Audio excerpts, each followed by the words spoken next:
Hello, good morning. I'm your student nurse for today. I'm Chanel. May I know your name? I'm Maria.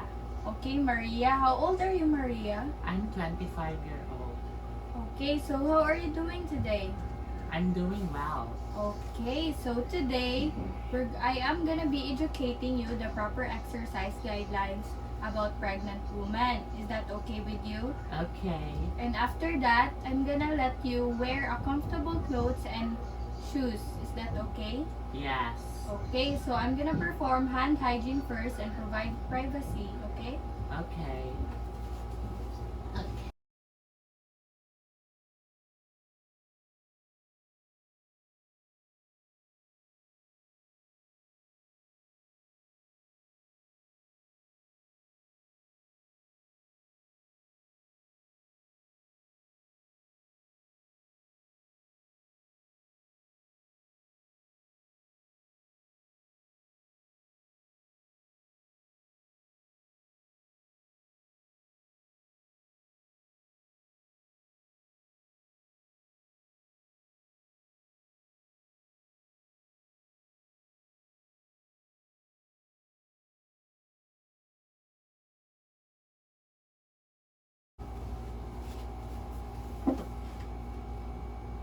Okay, let's start. But before that, do you want to urinate first? No. Okay, so now I'm gonna be starting to educate you about the proper exercise for pregnant women. So why do you think that it is important for a pregnant woman to exercise? Para healthy ang baby. Para healthy ang baby? Yes, that's exactly it. So, the first one is that this is prior to exercise. Mo na siya mong buhaton before ka mag-exercise. Okay? So, are you comfortable with your position right now? Yes. Okay. So, the first one is that you have to avoid vigorous exercise in hot, humid weather or if you have fever. So, dili ka mag-exercise kung hilantan ka o di sad ka mag-exercise kung sa init kayo na lugar. Do you understand it? Yes. Okay.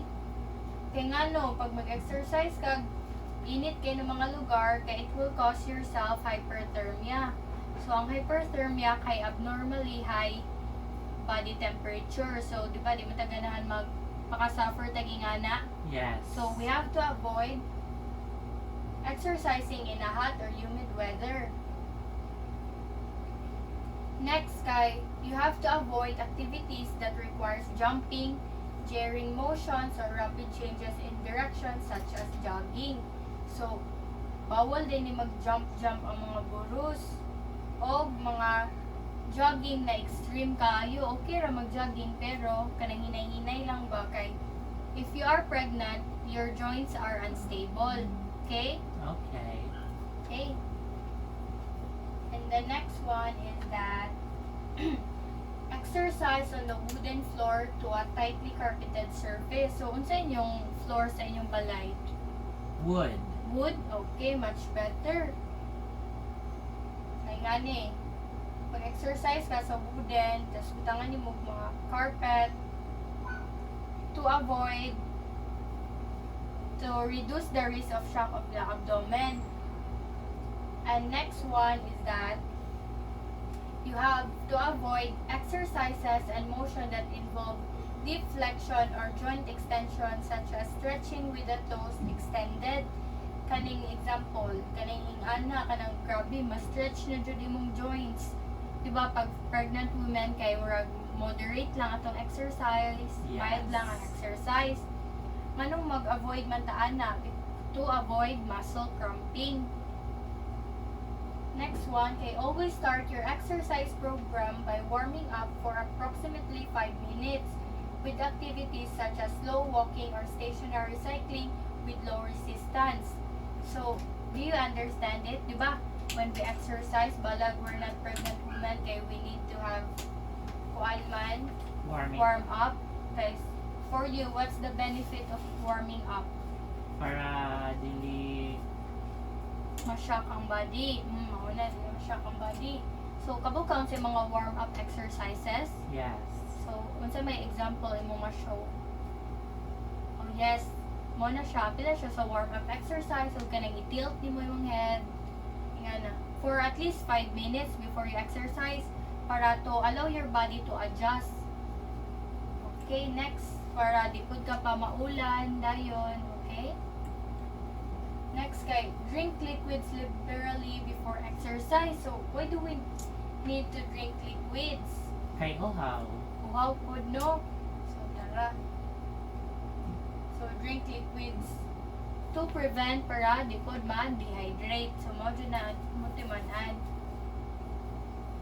Next kay, eat protein and complex carbohydrates snacks before exercise. Make sure that the caloric intake is adequate.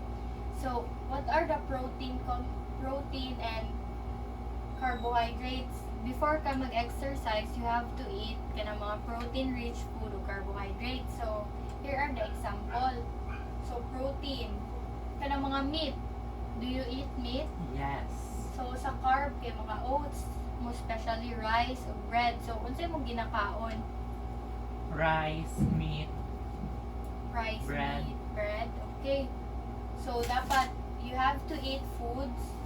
The caloric intake is adequate, ha? Dito mag-diet, ana. Yeah. Next one. So, you have to remember this. For example, sa protein, kay spinach. Kaon kay spinach? No. Avocado. Yes. So, you have to try to eat spinach, okay? Next, kay mga chicken, mushroom, cheese, milk, salmon, beef. That are the example of protein food. Next is sa carbohydrates, kay honeydew, bread, mga oats. Do you eat of one of these? Yes. Okay. Next, kay during the exercise. Kato ganina, kay before ka mag-exercise, di ba? So, unsa ganito, gay kog example sa buhaton before mag-exercise ang pregnant. Warm up. That's good. Next, kay during exercise na pod. So, during exercise, do not exercise in the supine hypotension after the 4th month of your pregnancy. Unsa din yung supine hypotension? Ang supine, kay ka na maghayang ka, kay nga naman, kay to prevent dramatic blood pressure changes. To prevent dramatic blood pressure changes sa imong body. So, bawal na siya mag-exercise na supine inganang position. Next,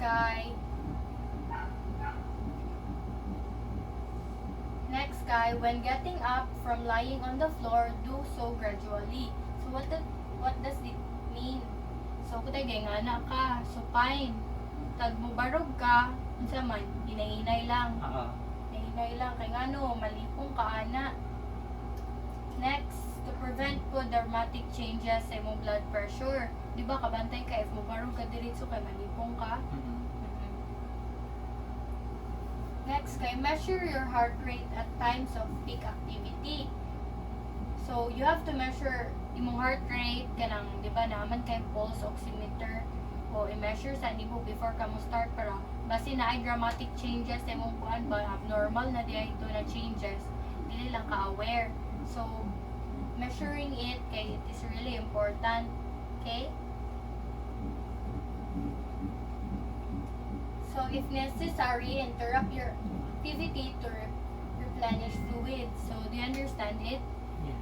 So when you exercise kay drink ug kag water, interrupt jud nimo. To, unsa ganito, why do we drink water? To prevent Dehydration. That's good. Sarap. Pregnant, nag-inom of water.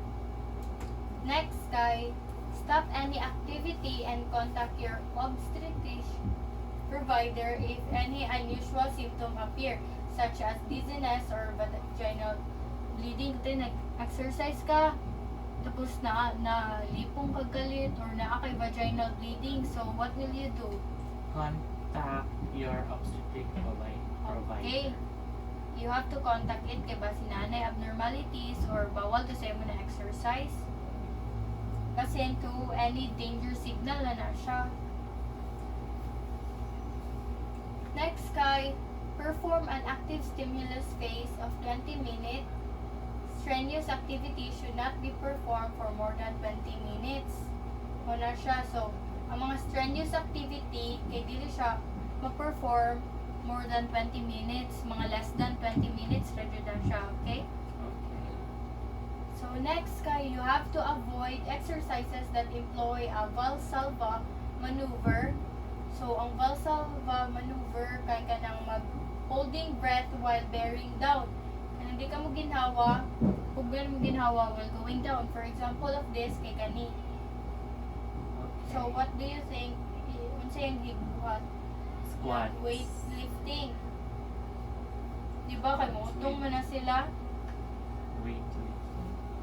Okay, this action increase blood pressure. Mo increase imong blood pressure pero mo decrease ang blood supply sa fetus, di ba? We don't want that to happen. Yes. So we have to prevent any Valsalva maneuver exercises, okay? Yes. So mao na to during man to sa exercise, mga buhaton nimo, mga dili dapat buhaton. So what have you learned sa during exercise? Kailangan mag-warm up. Warm up, okay? Dili magpa-dehydrate. Mhm. Tapos dili mag-exercise sa hot weather area. Okay, mo to siya. So next kay after exercise, manan na mo to buhat nimo before, during, after na pod. So next kay exercise.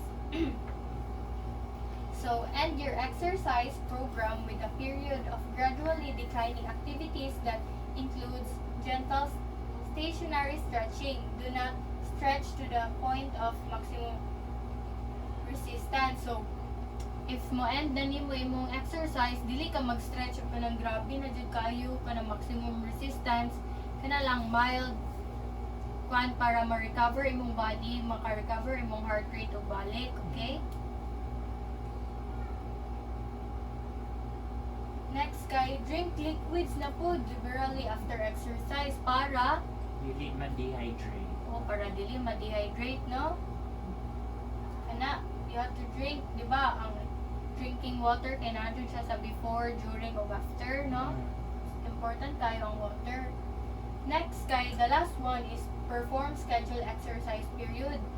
So pag human mo exercise, magkuan na sad ka magplan, mag-schedule na kung ka when ka next mag-exercise. So importante jud kayo ang exercise sa pregnant woman, no? And perform schedule exercises about 3 times per week for 30 minutes rather than engaging an intermittent activity. Diba? May imo na lang i-exercise kaysa magtanga ra ka dira. Yes. Okay, so what have you learned sa atong kuan Ang mga buhaton o dili dapat buhaton Yeah. during pregnancy. pregnancy? So, do you understand my discussion? Yes. So, do you have any questions or clarifications? No. No, wala na. Okay. So, dapat i-apply jud to nato, no? Yes. Okay, so, and after that, we will be doing the different exercise for pregnant women. So, I will let you wear comfortable clothes and shoes, okay? Okay. Okay.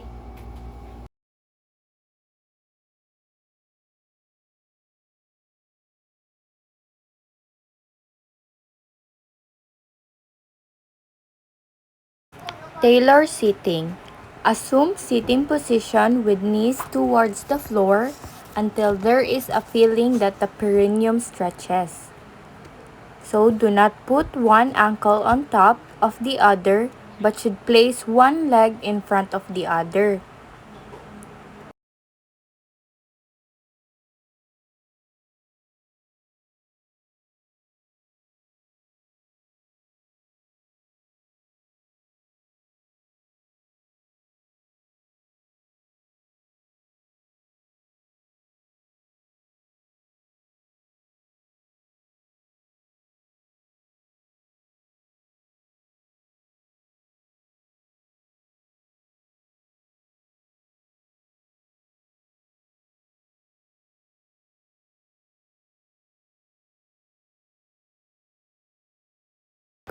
Squatting.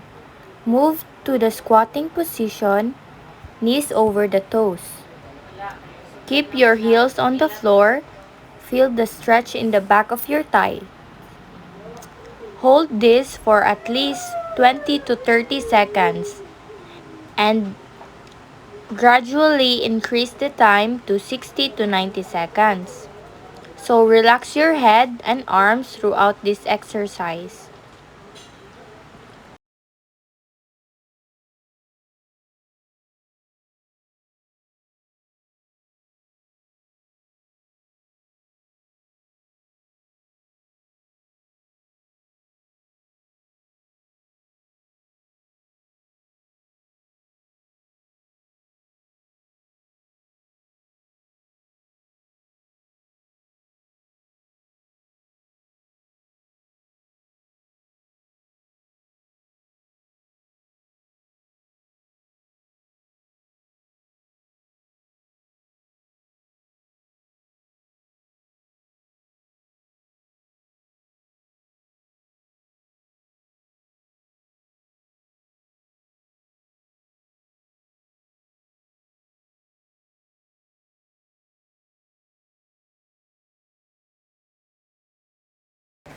Pelvic floor Kegel exercise. So you will need a pillow to sit on it. So this exercise, you can safely perform this exercise throughout your entire pregnancy and is a great exercise for opening hips. Sit on a pillow and place your feet and knees wide apart. Place elbows between your knees. Make sure your back is tall.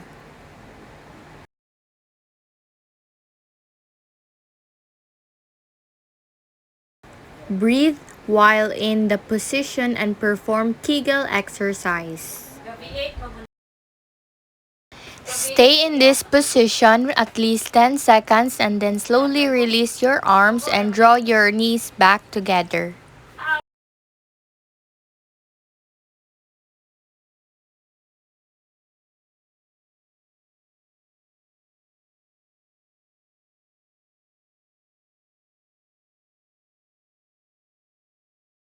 Abdominal muscle contraction.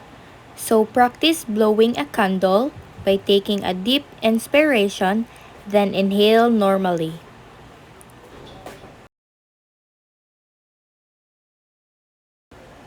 Hold finger about 6 inches in front, as if it were a candle. The client then exhale forcibly, pushing out residual air from the lungs. The client can feel the abdominal muscle contract as she reaches the end of the forcible expiration.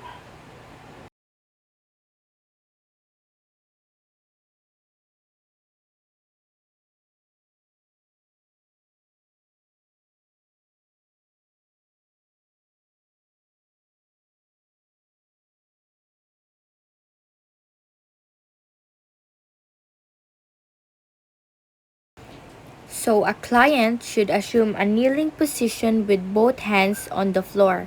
So you will do this position with your knees bent and a supine position. So the client first hollows her back, then arches it.